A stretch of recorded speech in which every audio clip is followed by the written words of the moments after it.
میں گھر سے کوئی 8 گھنٹے کا 9 گھنٹے کا سفر کر کے ایک جگہ پہ گیا، شدید گرمی کا موسم تھا، اور اب یہ ہوتا ہے کہ آپ کی گاڑی پر ہی کیمرہ لگا دیا جاتا ہے۔ وہاں سے میں اترا اور پھر یہاں فوٹو، پھر وہاں فوٹو، پھر تھوڑا سا اور آگے فوٹو، پھر یہ ہمارے صدر ہیں، یہ خاص تعاون کرنے والے ہیں، یہ مہربان زیادہ ہیں، یہ محسن ملت ہے، ڈھیر سارے لوگوں سے فوٹو بنتی رہی۔ اب موسم بڑا گرمی کا، سفر بڑا لمبا، جب تصویریں کھنچواتے مجھے 1 گھنٹہ گزر گیا تو میں نے ان سے کہا کہ میں اس کے آگے بھی تیار ہوں، پر چلو 1 گلاس پانی تو پلاؤ۔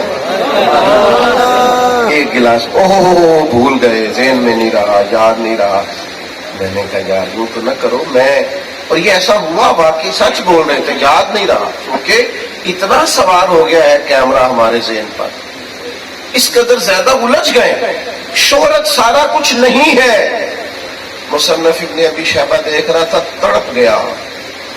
شیر خدا بولے، حضرت علی المرتضیٰ فرمانے لگے اسے مبارک ہو جسے تھوڑے لوگ جانتے ہیں،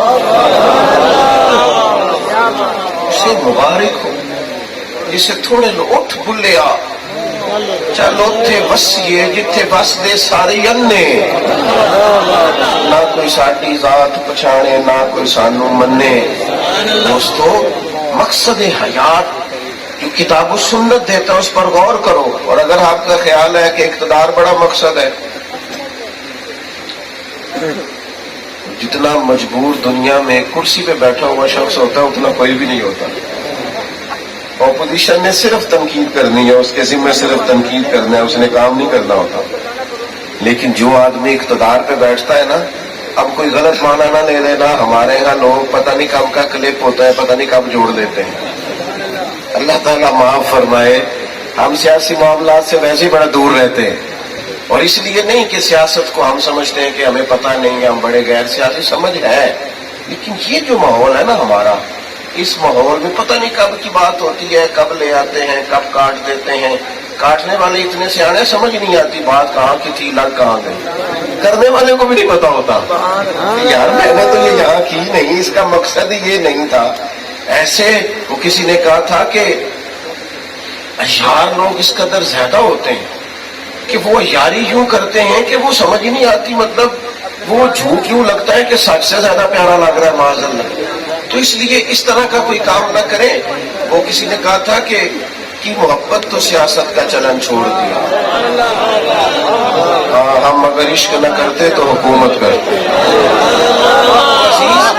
عرض کرنا چاہتا ہوں، اس پر غور کریں۔ یہ بیٹا بیٹھ جاؤ، وہ میرے بھائی بیٹھ جاؤ، پتر پیسے لے کے بیٹھ جاؤ، کاکا پیسے پتہ نہیں کیا سمجھ لیا پیسوں۔ آپ غور کریں، جو اب نہ اٹھے کو پیسے لے کے دی، آپ کی بڑی مہربانی۔ عزیز دوست، مقصد حیات کو سمجھو۔ قرآن مجید کو جب پڑھو گے تو پہلا مقصد تمہیں یہ ملے گا کہ تم نے پڑھنا ہے، تعلیم حاصل کرنی۔ یہ جو آج کل ہمارا مزاج ہے، یہ پڑھنے پڑھانے کا نہیں، سننے سنانے کا۔ یہ جو آپ تقریریں سنتے ہیں، آواز سنتے ہیں، اسٹیٹس لگاتے ہیں، یہ بھی مزاج سمجھنے سیکھنے کا نہیں، الا ماشاءاللہ۔ اگر مزاج پڑھنے کا، سننے کا، سمجھنے کا، سیکھنے کا ہو، میں آپ کو ذمہ داری سے کہتا ہوں، آپ وقت پر جائیں، جمعے والے دن اپنے خطیب صاحب سے کہیں کہ فلاں عنوان پر ہمارا بات کرنے کو جی چاہتا ہے، ہم بھی 15، 20، 50 لوگ وقت پہ آئیں گے، آپ اس موضوع پر گفتگو کریں۔ میں ذمہ داری سے کہتا ہوں، وہ شخص محنت کر کے تیاری کرے گا، اسے بات کرنے میں لطف آئے گا۔ آپ پوچھ لیں علماء سے کہ علم کے ذرائع کیا ہے۔ فاضل بریلوی رحمۃ اللہ علیہ سے پوچھا گیا بندہ عالم کیسے بنتا ہے، تو ہم نے کہا ایک تو باقاعدہ نصاب پڑھے، یہ ذریعہ۔ ایک ذریعہ یہ ہے کہ کسی عالم کے پاس جا کے باقاعدہ بیٹھے، اور فرمایا افواہ رجال سے بھی، یعنی علماء کے پاس اٹھنے بیٹھنے سے بھی بندہ عالم ہوتا ہے۔ شرط یہ ہے کہ وہ جائے تو صحیح، مزاج علم کا بنائے، ذوق بنائے۔ آپ کے پاس لکھنے کو بڑا کچھ ہے، موبائل پہ لکھتے رہتے ہو، آپ احادیث کیوں نہیں لکھتے اپنے پاس؟ آپ کے پاس جو ڈائریاں بنی ہوئی ہیں اس میں آپ حضور کے ارشادات کیوں نہیں لکھتے؟ آپ کبھی ان چیزوں کو لیں، کبھی ان کو لکھیں، کبھی ان کا لطف لیں، کبھی ان کا ذائقہ۔ یہ بھی ایک ذائقہ ہے، اگر کسی کو لگ جائے تو یہ بھی ایک ذائقہ ہے، اگر کسی کو محسوس ہو تو۔ آپ کو پسندیدہ آدمی سے ملنا ہو تو آپ سفر نہیں کرتے سینکڑوں میل کا، آپ کو کسی پسندیدہ جگہ پہ جانا ہو تو 2-2 دن لوگ ڈرائیو کر کے جاتے نہیں، میں ٹھنڈے اور خوبصورت علاقے میں جا رہا ہوں۔ یہ ایک لطف ہے۔ میں نے دیکھا ہے لوگوں کو گھومنے کا، سفر کرتے ہیں نا کبھی تو فلائٹس میں ایسے لوگ ملتے ہیں، بھئی آپ کہاں جا رہے ہیں؟ تو کہتے ہیں جی میں نا بس میں ٹور پہ نکلا ہوا، ملک کو جانا میرا شوق ہے۔ امام بخاری کو بھی ایک شوق لگ گیا، امام مسلم کو بھی شوق لگ گیا، شوق تھا، دل بے چین رہتا تھا، ڈھونڈتے پھرتے تھے کسی کے پاس کو میرے نبی کا فرمان ہے، کوئی ایک بات سنا دے مدینے والے محبوب کی۔ کوئی ملے نا، کوئی 2 منٹ میرے پاس بیٹھے، مجھے میرے کریم کی کوئی بات سنائے۔ یہ شوق لگ گیا، اور یہ شوق بڑا قیمتی ہے۔ صحیح بخاری میں موجود ہے، حضرت عبداللہ ابن عباس رضی اللہ تعالیٰ عنہ فرماتے ہیں کہ میں نے رات حضور کے کاشانہ نور میں گزارنے کا ارادہ کیا، اور ابھی عمر کتنی تھی؟ 10-12 سال۔ بخاری میں فرماتے ہیں سرکار رات کو اٹھے اور زبان اقدس پر یہ الفاظ جاری تھے کہ لوگ سو گئے لیکن حی قیوم جاگ رہا ہے۔ حضور مشکیزے کی طرف بڑے، وضو فرمایا، مصلی بچھایا، کہتے میں تو پہلے سے تیار تھا۔ اب جو 2 آدمی جب جماعت کرائے نا، 2 آدمی، آپ کی توجہ ہے میری بات پر؟ مجھے آپ کی گرمی کا احساس ہے، میں تو پہلے ہی تقریر چھوٹی کرتا ہوں، اب آپ کو دیکھ کے اور چھوٹی کروں گا، کوشش کروں گا ایک ہی آنسو میں کہہ جاؤں گا میں دل طوفان بیگا لانے سے بھی یہ چشم فائدہ، روش کی کافی ہے اگر اثر کرے تو۔ فرماتے اب مسئلہ یہ ہے، یہاں علماء مفتیان بیٹھے، مسئلہ یہ ہے کہ 2 آدمی جب جماعت کرائے نا تو دوسرا آدمی جو کھڑا ہوگا تو وہ امام کے سیدھی سائیڈ پہ تھوڑا سا پیچھے ہٹ کے، سیدھی سائیڈ ساتھ کھڑا ہوگا، تھوڑا سا پیچھے۔ حضرت عبداللہ ابن عباس کہتے ہیں نماز کا وقت ہوا تو میں نا محبوب کے پیچھے ہو کے کھڑا ہو گیا، بائیں سائیڈ، حضور جماعت کے ساتھ پڑھ لوں نماز۔ کہتے ہیں دوران نماز سرکار نے مجھے پکڑ کے نا تو سیدھی سائیڈ پہ اپنے قریب کیا۔ یہ منظر کبھی آپ دیکھیں۔ فرماتے ہیں میں بھی دوران نماز ہی پھر پیچھے چلا گیا، نماز پڑھا کے بتائے والے کا کعبہ بھول گیا، بھول گئی سب سوم صلاۃ، ایک یار دا فکر پہ آئی۔ فرماتے ہیں محبوب نے نا 2-3 دفعہ مجھے پکڑا اور حضور سیدھی طرف لائے، لیکن میں پھر پیچھے ہو جاتا۔ تکمیل نماز پر محبوب نے میری طرف توجہ کی اور حضور فرمانے لگے او میاں، او لڑکے، میں نے جب آپ کو 2-3 دفعہ یہاں کھڑا کیا تو پیچھے کیوں جاتے تھے؟ تو یہ 10-12 سال کی عمر میں جواب دیکھو، یہ انہی لوگوں کی بارگاہ سے تمہیں میسر آئے گا جنہوں نے علم پڑھا ہے، پر ذرا عشق اور محبت میں گوند گوند کے پڑھا ہے۔ ذرا کوئی ایسا شخص تھا پیچھے حضرت محدث اعظم کی طرح جو پڑھاتے بھی تھے اور روتے بھی تھے، جو پڑھاتے بھی تھے اور درد بھی تقسیم کرتے تھے۔ فرماتے ہیں محبوب کریم علیہ السلام فرمانے لگے میں جب تمہیں کھڑا کرتا تھا تو ادھر کیوں جاتے تھے؟ تو یہ 10-12 سال کے بچے کا جواب سنو، عرض کرنے لگے یا رسول اللہ اب میری جرت تو نہیں نا کہ اللہ کے حبیب کے برابر میں کھڑا ہوں۔ اب فرماتے حضور راضی ہوئے میری بات پر اور مجھے دعا دی۔ دعا کیا دی؟ اے اللہ اسے دین کی سمجھ عطا فرما، کتاب و سنت کا فہم عطا فرما۔ بہت بڑی دعا تھی حضرت عبداللہ ابن عباس، اللہ دین بہت بڑی دعا تھی۔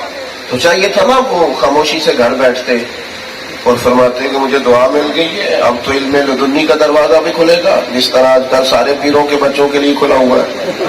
اللہ ماشاء اللہ سب کو فیض ہی فیض ہے اور ہر جگہ سے ہے۔ تو کہتے ہیں بس نظر بڑی ہے، او بھائی ان کو تو محبوب کی دعا ہے، لیکن جناب عبداللہ ابن عباس فرماتے ہیں وہ طلب لگ گئی، میرے اندر نا خاص ذوق پیدا ہوا۔ میں کہہ چکا ہوں یہ بھی ایک ذوق ہے کہ رسول اللہ صلی اللہ علیہ وسلم کا فرمان سننا، یہ بھی ایک ذوق ہے۔ ہم نے اپنے اساتذہ کو دیکھا وہی آیت ہے، اسی کی دوبارہ سے کوئی تفسیر پڑھ لی ہے، پھر اس پہ لائن لگائی ہے، پھر صبح کہتے ہو یار کل میں نے ایک بات پڑھی ہے بڑا مزہ آیا، یہ میں تمہیں سناتا ہوں۔ یہ بھی ایک ذوق ہے اگر طبیعت میں پیدا ہو۔ جناب عبداللہ ابن عباس فرماتے ہیں پھر وہ میرے دل میں ایسی بات بیٹھی کہ حضور کا تو وصال ظاہری ہو گیا وقت پر جو اللہ نے مقرر فرمایا. فرماتے میں پھر ایک ایک صحابی کے دروازے پر گیا, ایک ایک شخص کے دروازے پہ دستک دی, اور جانے کا انداز یہ رکھا کہ میں پہنچ گیا, ٹائم طے ہو گیا اس وقت آ جانا, اور میں نے جانا شروع کیا. لیکن اب جب میں گیا تو اپنے گھر میں آرام کر رہے ہیں. تو میں نے پھر استاد کا دروازے پہ دوبارہ دستک نہیں دی, چونکہ ہو گیا تھا کہ مجھے اتنے وقت پہ آنا ہے. فرماتے ہیں میں بیٹھ جاتا اور انتظار کرتا کہ استاد صاحب جب اپنی مرضی سے باہر آئیں گے نا. فرماتے ہیں حضرت ابی بن کعب کا دروازہ مدینہ شریف کے صحرا میں کھلتا تھا, اور کیفیت یہ ہوتی تھی کہ میں لیٹ جاتا انتظار کر کر کے, اور جب ٹھنڈی ہوائیں مدینہ چوم کے گزرتی, ریت اڑتی تو میرے بالوں میں پڑ جاتی. وہ جب باہر تشریف لاتے تو کہتے ہو محبوب کے چچا صاحب آپ نے بتایا کیوں نہیں میں باہر آ جاتا. تو فرماتا نہیں, ہمیں سکھایا گیا ہے کہ علماء کا ادب کیسے کرنا, ہمیں سکھایا. عزیز دوستو, شوق علم کا, میں اپنے نوجوانوں کو جانتا ہوں, یونیورسٹی میں پڑھتے ہیں, کالج میں پڑھتے ہیں, کسی دنیاوی ادارے سے وابستہ ہے, لیکن میں نے ڈھیر سارے نوجوانوں سے ملاقات کی ہے. بڑا شوق ہے ان کے دل میں کہ وہ قرآن پاک کو سیکھیں. ہاں طلب رکھتے ہیں کہ نبی کریم علیہ السلام کی احادیث مبارکہ کا مطالعہ کریں. وہ ذوق رکھتے ہیں, ان کی طبیعت چاہتی ہے کہ وہ دین کی گہرائی میں اتریں, گہرائی سے کتاب و سنت پڑھیں. لیکن بعض لوگ نا زندگی بھر فیصلہ نہیں کر پاتے. تھوڑا سا فیصلہ کریں, کسی عالم کے حضور حاضر ہو جائیں, تھوڑا سا وقت لیں. ہمارے ایک عالم تھے لاہور میں, تو وہ ان سے کوئی شخص کہتا نا کہ حضرت میں نے پڑھنا ہے, آپ کے پاس کب آ جاؤں. غالباً مولانا عبد الغفور صاحب رحمۃ اللہ علیہ ان کا نام تھا, لنڈے بازار والے. حضرت میں کس وقت میں پڑھنا چاہتا ہوں, کب آؤں. وہ کچھ لوگوں کو پڑھانے کا بھی تو بڑا شوق ہوتا ہے نا. فرماتے جس وقت تو آئے گا میں اسی وقت ہی پڑھا دوں گا. تو بڑا بتا تو کب آ سکتا ہے, میں وقت نکالوں گا, میں پڑھاؤں گا. میرے عزیز, اپنی زندگی میں شوق لائیں. اور میں آپ سے عرض کروں, کتاب و سنت کا علم طبیعت میں ٹھہراؤ بڑا پیدا کرتا ہے, بردباری بڑی لاتا ہے. یہ جو میرا اور آپ کا دور ہے یہ وسوسوں کا دور ہے. اس میں الجھے خیالات, بکھری سوچیں. بندہ صبح کچھ سوچتا ہے, دوپہر کچھ سوچتا ہے, ہر طرف وسوسوں کا غلبہ. دوستو یاد رکھنا, کتاب و سنت پڑھو گے طبیعت میں ٹھہراؤ آئے گا, اطمینان آئے گا, قرار آئے گا, سکون آئے گا. آپ محسوس کریں گے کہ ذہن پر جو سوالات ابھر سکتے تھے ان سب کے جواب قرآن مجید نے, احادیث مبارکہ نے ہمیں دے دی. اطمینان قلبی, انشراح صدر, یہ علماء کے پاس بیٹھنے سے نصیب ہوتا ہے. ہم نے یہ دیکھا ہے, کم آمدن ہے, چھوٹے مکان میں عالم کا وقت گزرتا ہے, بہت بڑے شیخ ہیں, بہت زیادہ شہرت نہیں ہے, لیکن طبیعت کے اندر جو اطمینان پایا جاتا ہے وہ بلا کا ہے, جو قرار پایا جاتا ہے وہ بلا کا ہے, جو ٹھہراؤ ہے. میں نے ماضی قریب کے چند بزرگوں کو دیکھا ہمارے شہر میں. حضرت مولانا ابو داؤد محمد صادق صاحب رحمۃ اللہ علیہ, حضرت کے شیخ کی میں نے زیارت کی, حضرت مولانا عبد الرشید صاحب رحمۃ اللہ علیہ. ان کے معاصرین میں حضرت مولانا فیض احمد صاحب اویسی رحمۃ اللہ. میں نے ان لوگوں کو دیکھا, ان کے پاس بیٹھنے کا موقع ملا, کبھی چند دنوں کے لیے بھی کسی سرکاری عہدے پہ نہیں گئے, بہت لمبی چوڑی گاڑیاں نہیں, بہت لمبے چوڑے محلات میں. اور میں کھو جاتا تھا کبھی کبھی ان لوگوں کو دیکھ کر کے. حالات بدل گئے, لوگوں کے ذہن بدل گئے, نئی نئی جہتیں اور نئے نئے عنوانات لوگوں نے قائم کر دی. مختلف دلائل کی روشنی میں عقائد و نظریات کے معاملے میں لوگوں نے معاذ اللہ کمزوری کی باتیں شروع کر دی. لیکن ان لوگوں کی مسجدوں کی چھتیں کچی رہیں, عقیدے ہمیشہ پکے رہے. ایسا انشراح صدر, طبیعتوں میں ایسا ٹھہراؤ, مزاج کے اندر ایسی وزاداری, اتنا مرضی طوفان آیا وہ گزر گیا, لیکن طبیعت ہے کہ یوں کھڑی ہے. تو کسی نے کہا تھا کہ ہم درختوں کو کہاں آتا ہے ہجرت کرنا، تم پرندے ہو شجر چھوڑ کے جا سکتے ہو. کھڑے رہے میدانوں میں، کھڑے رہے، کوئی ہوا آئی کوئی پرواہ ہی نہیں. یہ انشراح صدر پیدا ہوتا ہے طبیعت میں. وہ آپ کو مقصد ملے گا کتاب و سنت سے. اور میں آپ کی خدمت میں عرض کروں، دوسرا بڑا کام کہ آپ کی طبیعت میں ٹھہراؤ پیدا ہو. اور تیسری بات، انسان جب اپنے آپ سے آگاہ ہو جاتا ہے نا، تھوڑا سا بے نیاز ہو جاتا ہے. یہ جب اپنے آپ سے تعارف رکھتا ہے نا، میرے آنے پہ آپ نے بڑے نعرے لگائے اور یہ بزرگوں نے میرے سے بڑی محبت کی، لیکن من عالم کے من دانم، پتہ سارا ہے سردار لو کی تیاں دا.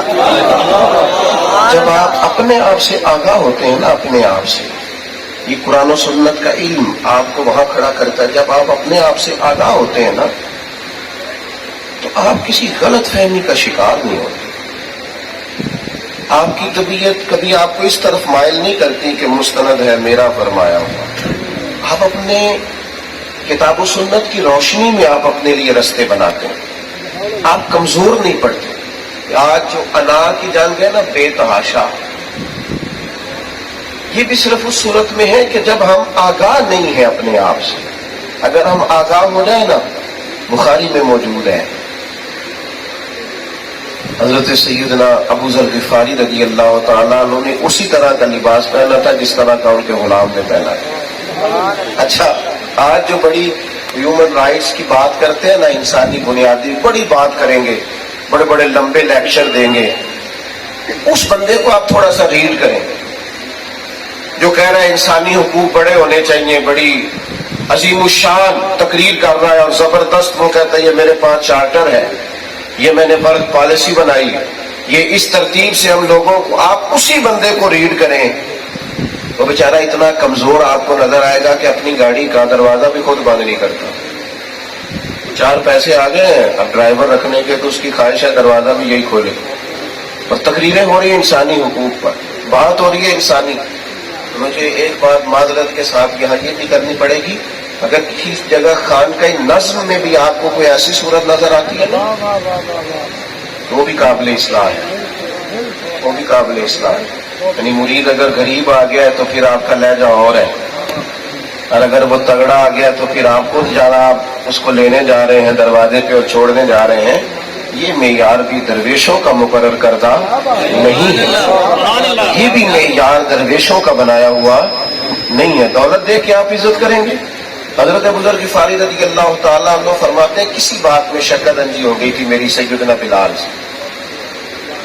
اب یہ کتنے بڑے آدمی بظاہر اور جناب بلال، تو کہتے ہیں میں نے حضرت بلال کو کوئی بات کر دی، محبوب تک بات پہنچی، تو حضور کا سمجھانے کا طریقہ یہ تھا کہ بائی نیم بات نہیں کرتے تھے، مطلقاً بات. لوگوں کو کیا ہو گیا، یہ انداز تھا. فرماتے ہیں نبی کریم علیہ الصلوۃ والسلام نے منبر پر جلوہ فراز ہو کر فرمایا لوگوں کو کیا ہو گیا، وہ برادریزم کی باتیں جو میں نے اپنے قدموں تلے رون ڈالی، آج بھی لوگ وہی بات کرتے ہیں. حضور فرمانے لگے یہ ذرا غور کیجئے گا بات پر، یہ چند روایات ملا کے عرض کر رہا ہوں اور ساری سیاستہ میں موجود ہے، یہ لفظ اور جگہ بھی آپ کو مل جائیں گے. محبوب نے فرمایا تمہارے غلام تمہارے بھائی ہیں، جو خود کھانا انہیں بھی کھلانا، جو خود پہننا. یہ تجربہ کریں آج آپ. وہ بڑے سے بڑا آدمی یوں کرتا ہے کہ اسی قیمت کے کپڑے اس کے غلام نے بھی پہنے ہوں جو اس نے پہنے. چلو وزیروں کو چھوڑو، پیروں کو دیکھ لو، انہی کو دیکھ لو. فرمایا تمہارے غلام تمہارے بھائی ہیں، جو خود کھانا انہیں کھلانا، جو خود پہننا. حضرت ابو ذر غفاری فرماتے ہیں معافی بھی مانگی اور وطیرہ بھی بنا لیا کہ جو کریم نے فرمایا وہ کریں گے.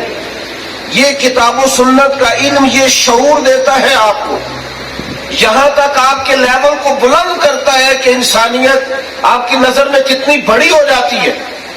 حضرت ابو ذر غفاری نکلے، بخاری میں موجود ہے، جس طرح کا لباس انہوں نے پہنا ہوا تھا ان کے غلام نے بھی اسی طرح کا پہنا.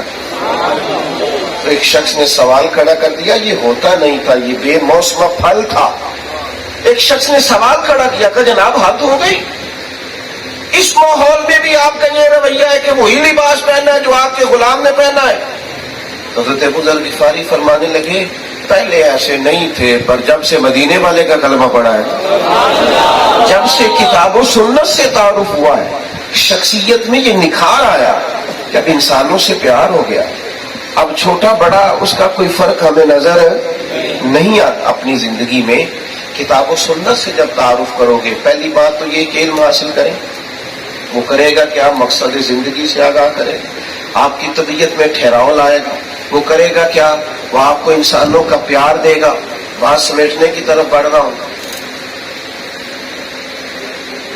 مدارس دینیہ ہو، خانقاہیں ہوں، کوئی ادارہ ہو، ہر جگہ کمزوریاں ہوں. انسانوں میں کمزوریاں ساتھ رہتی ہیں. انسان مجموعہ ہے، خوبی کا بھی اور خامی کا بھی. نقصان اس وقت ہوتا ہے جب ہم کسی ایک خامی کو بیان کرتے کرتے پورے ادارے کی، پوری جماعت کی مخالفت شروع کر دیتے ہیں. اور عجیب مسئلہ یہ ہے کہ اپنی ساری خامیوں سمیت اپنے آپ سے پیار ہے، اور کسی کی ایک نظر آتی ہے تو اسے نفرت ہے. اپنی ساری خامیوں سمیت اپنے آپ سے پیار ہے. میرے بھائی، اداروں میں، دینی اداروں میں بڑی کمزوریاں ہیں. مالی معاملات میں کمزوریاں ہیں، اور مینجمنٹ میں بہت ساری جگہ ہم مشورہ دیتے رہتے ہیں. لیکن ان کا جو کام ہے وہ بہت بڑا ہے. اپنی مدد آپ کے تحت اتنا بڑا نظم لے کے چلنا. میں ایک ادارے کو دیکھتا ہوں، میں اس کی چیزوں پر غور کرتا ہوں. ہم نے بڑی آسانیاں کرنے کی کوشش کی ہے، بہت ساری، لیکن اس کے باوجود میں دیکھتا ہوں جب ہم بیٹھتے ہیں، ماہانہ میٹنگ کرتے ہیں، تو ہم غور کرتے ہیں یہاں بھی ہمارے اندر کمی ہے، یہاں بھی.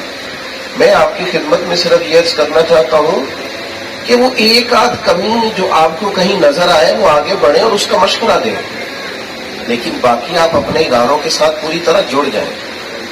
آپ مستقل ادارے پر رابطہ رکھیں اور ان بچوں کو توانا کریں، ذہنی طور پر ان کو مضبوط کریں. میں علماء سے بھی اکثر کہتا ہوں حقوق بیان کرو عالم دین کے، امام مسجد کے، لیکن اس طرح کا حق نہ بیان کرو کہ لگے بڑا مسکین آدمی.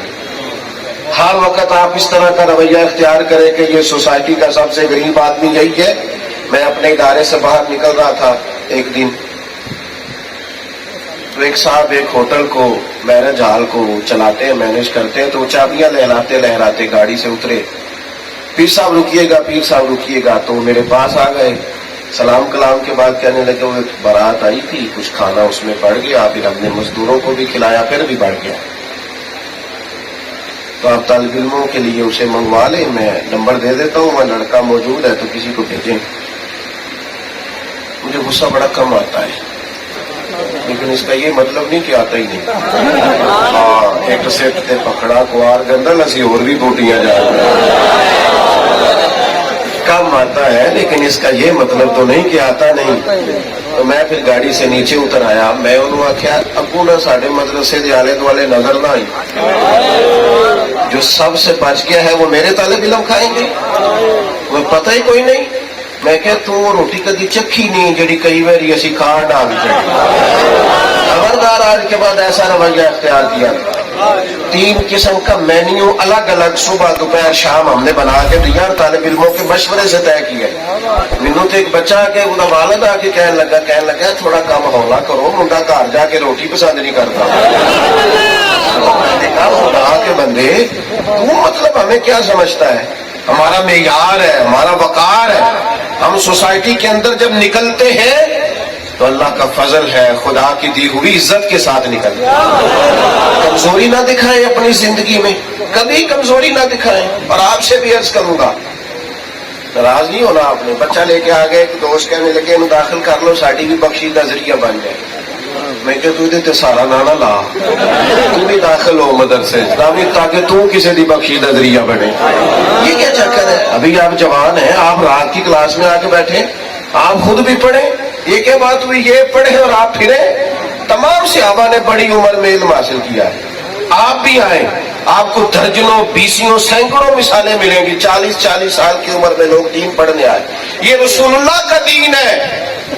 جس دور میں بھی آؤ گے محبوب کا دین لطف ہی عطا کرے گا. ذوق آئے گا, درد آئے گا, سوز آئے گا. اپنی طبیعت کے اندر کیفیات اور ذوق پیدا کریں. ایک آخری بات میری ضرور لکھ لیں. ہمارے ملک میں حالات اوپر نیچے آتے رہتے ہیں, لیکن یہ ملک بھی ہمارا ہے, ادارے بھی ہمارے ہیں. جتنا اس ملک کے اندر لوگ بستے ہیں وہ کہیں سے بھی وابستہ ہوں. میں اکثر کہتا رہتا ہوں یہ سارے ہمارے اپنے ہیں. کمیاں کمزوریاں ہر جگہ ہیں. مایوسیاں نہ پھیلنے دیں کبھی. ہمارے ہاں مایوسیاں پھیلائی دیں. ادھر توجہ ہے آپ کی میری بات پر؟ کہیں کوئی کمزوری ہے تو اس کا اظہار کریں, لیکن کبھی بھی کسی جماعت پر, کسی ادارے پر, کسی پر بھی مایوسی کا اظہار نہ کریں. کسی مقام پر ہر چیز قابل اصلاح ٹھیک ہو سکتی ہے. ہم آپس میں غیروں کو اپنا تماشا نہ دکھائیں. یہ جو کچھ لوگ ہیں نا جو خبریں ہمیشہ منفی وائرل کرتے ہیں, ہر چیز ہی غلط سوسائٹی میں, ان سے کہ بھائی تو بیٹھ جا, کیونکہ ہمارے ملک میں ہر بندہ ہی صحافی ہے. ہر ایک کے پاس یہ اندر کی خبر ہے. لہذا جو خبر بھی, میں تو تھوڑے دن پہلے پریشان ہو گیا. کوئی پرانی کسی جگہ میں علیل ہوا تھا تو کسی نے کوئی پوسٹ چلائی تھی کہ حضرت کی طبیعت ٹھیک نہیں ہے, دعا کریں. ہم تو اس سے بھی منع کرتے ہیں. اب تو طبیعت خراب ہو تو بتاتے ہی نہیں, اس لیے کہ وہ دوستوں کو تکلیف ہوتی. تو وہ پوسٹ کسی نے 8-10 دن پہلے وائرل کر دی کہ حضرت بڑے علیل ہیں. تو مجھے میرے ایک بڑے عزیز ہیں, پیارے, ان کا فون آیا, کہنے لگے آپ کس ہاسپٹل میں؟ میں کہا رہا تھوڑی مہربانی ہوگا ہسپتال کا نام نہ لے آ جائے. آپ کو کیسے پتا چلا؟ تو اس نے مجھے پوسٹ بھیجی. میں کہ 6 سال پرانی گل ہے, کیا کریں, کوئی ہوش ہونی چاہیے. اس لیے مایوسیاں پریشانیاں صرف انہی کا اظہار نہ کرو. پیار کی بولی بولو, میٹھی بات کرو, اور ایک دوسرے کو اچھے لفظوں کے اندر یاد کرو, اچھائی کے ساتھ ذکر کرو. اپنے اداروں سے جڑو, قریب آؤ, پیار اور محبت کی گفتگو میں آگے بڑھو. کہیں بھی مایوسی نہیں ہے, کہیں بھی کمزوری نہیں ہے. آپ یقین کریں ایم فل سب سے زیادہ مدارس کے بچے کر رہے ہیں, پی ایچ ڈی میں ہمارے بچے آ رہے ہیں. ہمارے بچے ایسی گفتگو کرتے ہیں کہ لوگ حیران ہو جاتے ہیں, کہتے ہیں مدرسے کا پڑھا ہوا بچہ. آپ مدارس کے بچوں سے کبھی ملاقات تو کریں, آپ نکلے تو صحیح.